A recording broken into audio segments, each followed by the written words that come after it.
She was called Barin. So my mom married at the age of 16. She got married to my dad when she was like 16.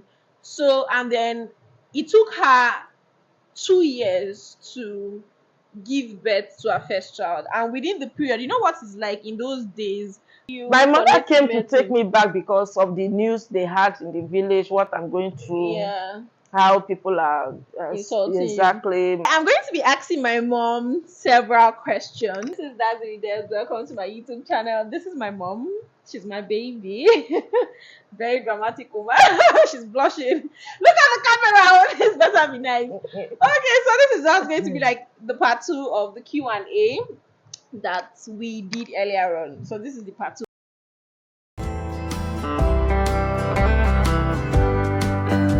Welcome to Dazzle with Debs. Please subscribe if you've not. I love you. These are unfiltered questions. Some of the questions will come along the line, but we'll figure them out. I'm guessing we'll figure them out.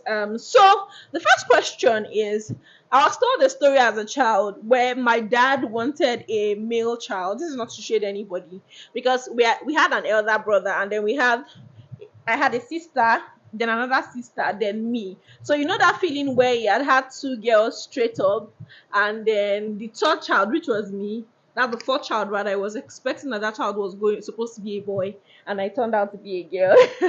So I was told a particular story. But what did it feel like? Were you expectant for a boy too? And why is it that you guys didn't check the gender of the child at that point? Or you guys were not really interested in checking gender of kids at that time? You just go ahead and whatever comes out is what you take. During our own time, we believe that whatever comes is God gift. So we are not really concerned about checking the sex of the child. Okay, yeah. So you asked me about how did I feel? Yeah. Because really, after having a son first, a daughter second, a daughter third, the fourth child, I was praying for a male child. So when it came a female child, I was not happy. But to worsen the whole thing, my husband was not also pleased with the sex of the child, because we expected not female child, because we were praying for two. We want 2 boys and 2 girls. Okay, this is beginning to make me get emotional because I know all the story. I even heard the part where my dad came in. I was like, "Girl again." That was on the hospital bed, and my mom was like, she felt some type of way before he realizes himself. I was like, "Girl again," and I imagine going through the pain of labor. And then somebody's like, "Girl again." And then she told me how she had to pray and said she made a lot of prayers. I was like, "You're going to do what male children have not done. Yeah. You're going to do so much more than," and I think that was a very good foundation for me. So yeah, let's move into another question. So what was your childhood like? And okay, first, let's get back to that particular question. What form of encouragement do you have, or what do you have to say to women who experienced exactly the same thing you experienced, but they're probably open for a particular sex, and then they get another sex of a child, or they get another gender? What do you want to tell them? How do you want to encourage them? What's your message for them? Because God knows the best for us. Yeah. God knows the best of the children He's giving us, because He said children, they are blessing, and God has a plan for us. He knows the number of children He will give to you as a gift, the sex of the children He will give to you as a gift, and all the children are blessing. Okay, so mommy is saying children are blessing from God. So any of the sex of it does not mean boy or a girl. Yeah. Any of them that God gave you, be grateful. Yeah. And the important thing is that bless the child. Yeah. Right when nobody has touched the child. A girl or a boy, whatever you want that child to be, is what you gave to that child. Yeah. And it's kind of blessing, you bless that child. So my second question, going forward, what was it like raising children in the barracks? I said in my part one that we we grew up in the barracks, even though we're those kind of kids where the father will say, "Don't come out of the house. You're always inside and all." So, what was it like raising kids in the barracks? Especially with the stereotype of barracks children. People believe that children raised up in the barracks are wayward. Yeah. Most of them end up they will not be responsible. Yeah. But from my own experience, it depends what the parents of those children give to them. Okay. The upbringing, the training. Okay. For my own understanding. And prayers too, because and some prayers children just too, choose because to go out of yes, that. Yeah. You as a parent, Bible says we are caretaker. Caretakers, yeah. Yes. We cannot give to those children what they will be. Okay. Except it will introduce them to God. Okay. Bring them up in the way of God. Okay. Yes, then we will achieve our aim.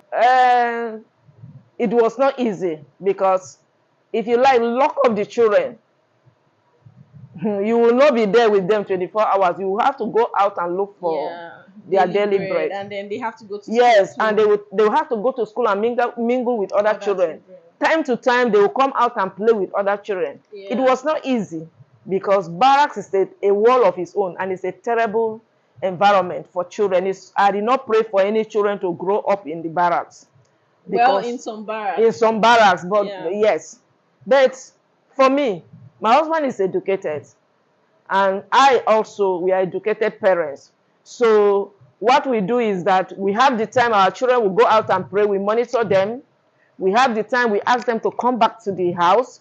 We have the time we ask them to go to your reading table, do your homework, go to bed.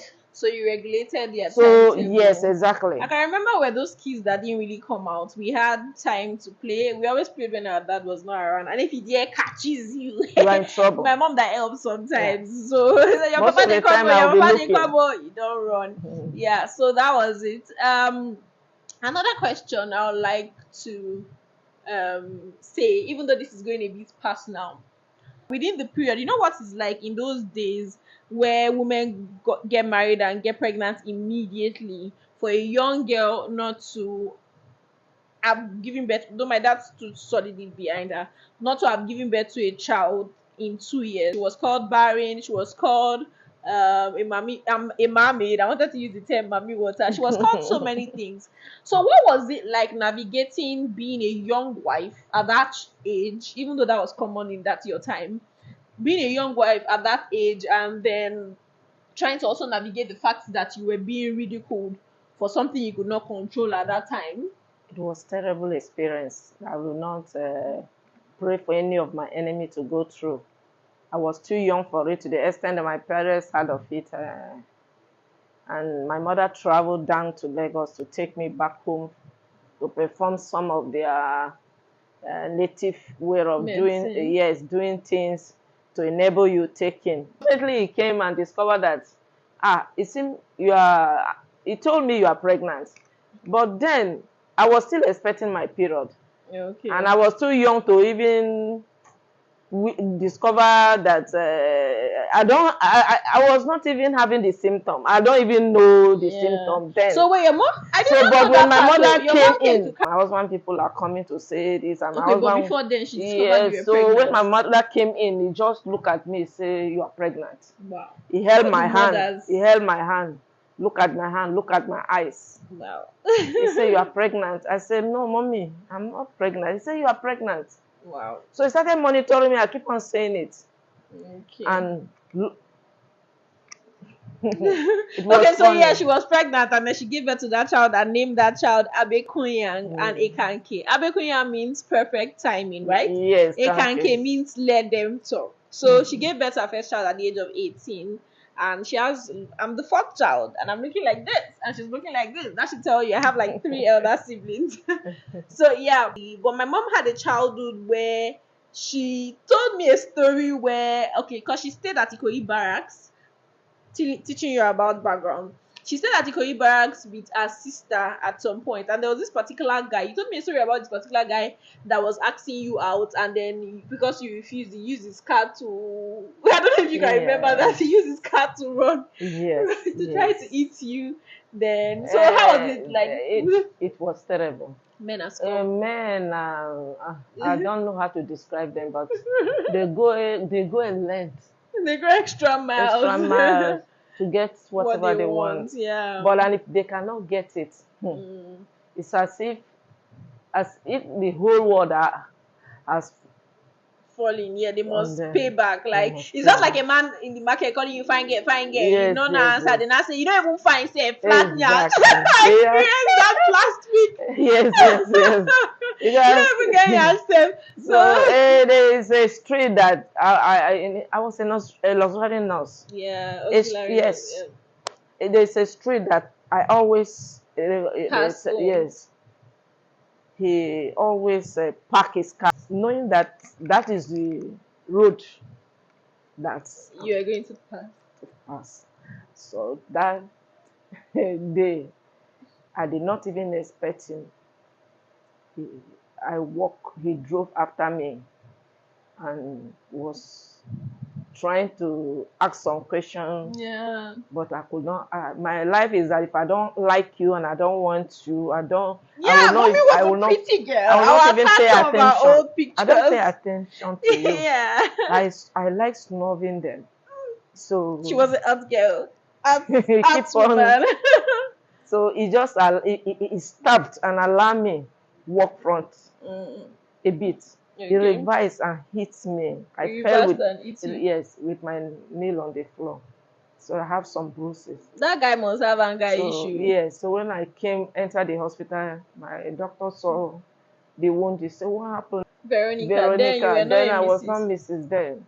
Veronica, what happened to you?" I explained. He said, "Kai." I was then, surprised how a he man was could surprised do how a that. man can do that to me. So Yeah. So, okay. That's that.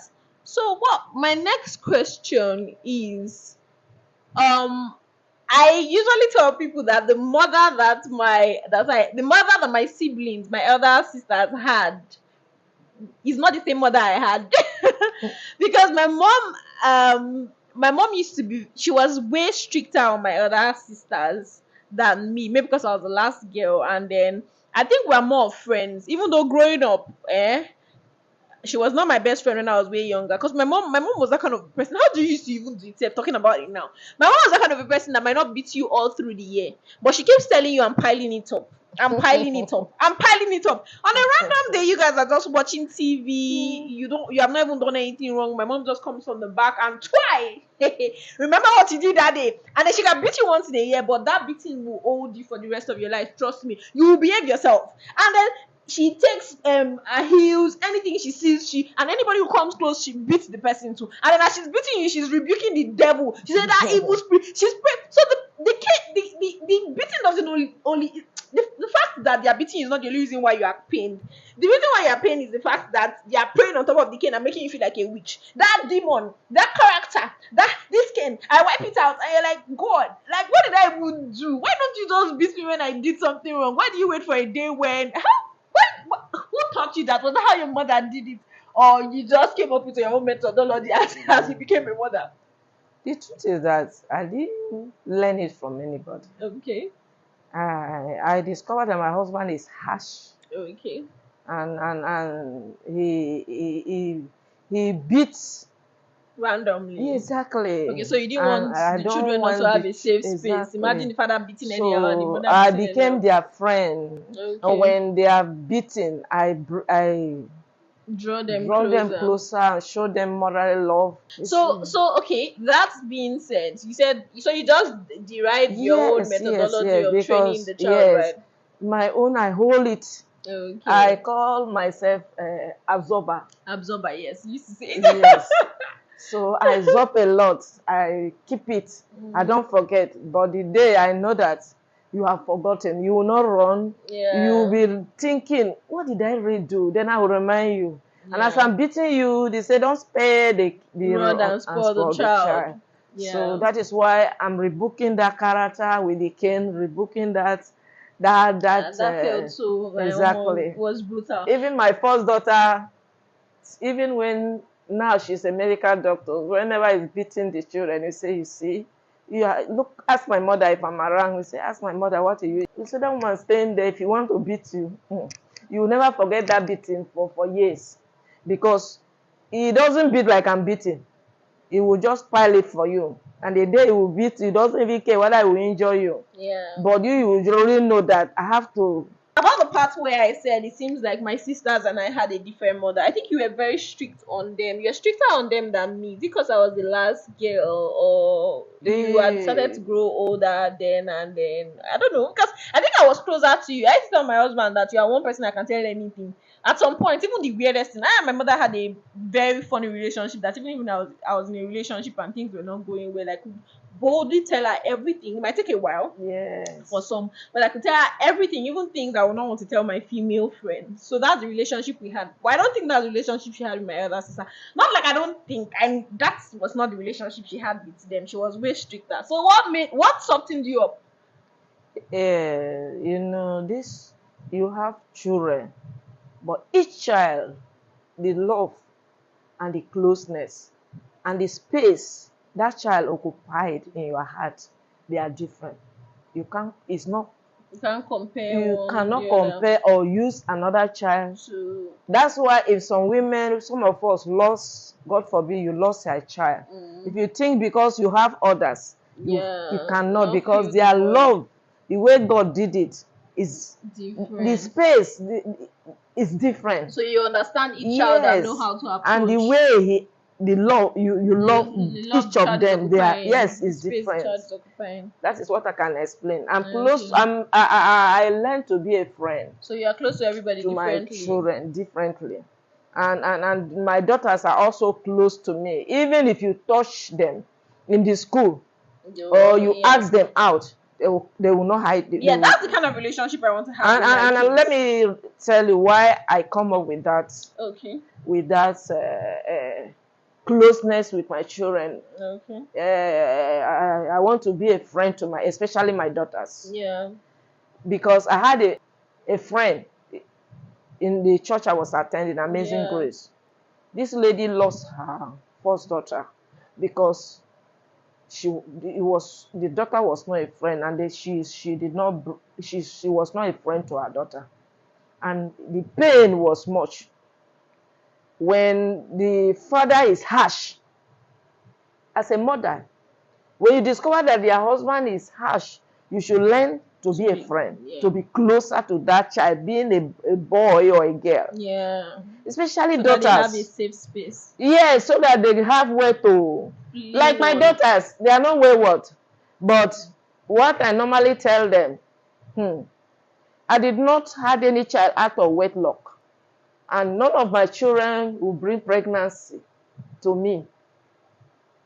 Yeah. You don't have any excuse because you did not watch me doing it. You married that man. One of our sister in the lot who lost her first daughter because she took in when she was in the university, I think year 1 or year 2 or final year. Okay. And he came for holiday.